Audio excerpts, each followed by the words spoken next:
بسم اللہ الرحمن الرحیم۔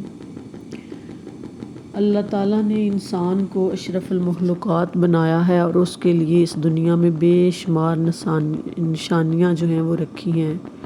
سمجھنے والوں کے لیے تو بہت کچھ ہے، اگر ہم عقل سے کام نہ لیں تو پھر انسان کی اپنی مرضی ہے کہ وہ انشاءاللہ گھاٹے میں ہی رہے گا۔ آج کا میرا موضوع ہے شہد کا سبق۔ شہد کی مکھیاں پھولوں کا رس جمع کرتی ہیں، وہ سب کا سب شہد نہیں ہوتا، اس کا صرف ایک تہائی حصہ شہد بنتا ہے۔ شہد کی مکھیوں کو 1 پاؤنڈ شہد کے لیے 20 لاکھ پھولوں کا رس حاصل کرنا پڑتا ہے۔ اس کے لیے یہ مکھیاں تقریباً 30 لاکھ اڑانیں کرتی ہیں اور اس دوران میں وہ مجموعی طور پر 50,000 میل تک کی مسافت طے کرتی ہیں۔ رس جب مطلوبہ مقدار میں جمع ہو جاتا ہے تو اس کے بعد شہد سازی کا عمل شروع ہوتا ہے۔ شہد اپنے ابتدائی مرحلے میں پانی کی طرح ہوتا ہے۔ شہد تیار کرنے والی مکھیاں اپنے پروں کو پنکھے کی طرح استعمال کر کے فاضل پانی کو بھاپ کی مانند اڑا دیتی ہیں۔ جب یہ پانی اڑ جاتا ہے تو اس کے بعد ایک میٹھا سیال باقی رہ جاتا ہے جس کو مکھیاں چوس لیتی ہیں۔ مکھیوں کے منہ میں ایسے غدود ہوتے ہیں جو اپنے عمل سے اس میٹھے سیال مادے کو شہد میں تبدیل کر دیتے ہیں۔ اب مکھیاں اس تیار شدہ شہد کو چھتے کے مخصوص طور پر بنے ہوئے سوراخوں میں بھر دیتی ہیں۔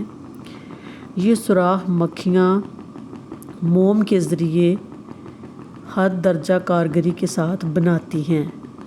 مکھیاں شہد کو ان سوراخوں میں بھر کر اس کو ڈبہ بند غذا کی طرح اہتمام کے ساتھ محفوظ کر دیتی ہیں تاکہ آئندہ وہ انسان کے کام آ سکے۔ اس طرح کے بے شمار اہتمام ہیں جو شہد کی مکھیاں تیاری میں کرتی ہیں۔ خدا ایسا بھی کر سکتا تھا کہ طلسماتی طور پر اچانک شہد پیدا کر دیتا یا پانی کی طرح شہد کا چشمہ زمین پر بہا دے، مگر اس نے ایسا نہیں کیا۔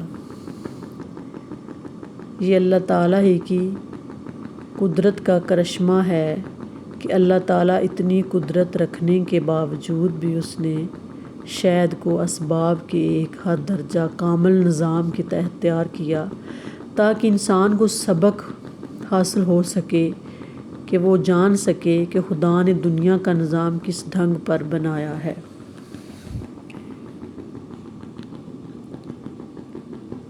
اور کن قوانین و آداب کی پیروی کر کے خدا کی اس دنیا میں کوئی شخص کامیاب ہو سکتا ہے۔ شہد کی مکھیاں جس طرح عمل کرتی ہیں اس کو ایک لفظ میں منصوبہ بند عمل کہہ سکتے ہیں۔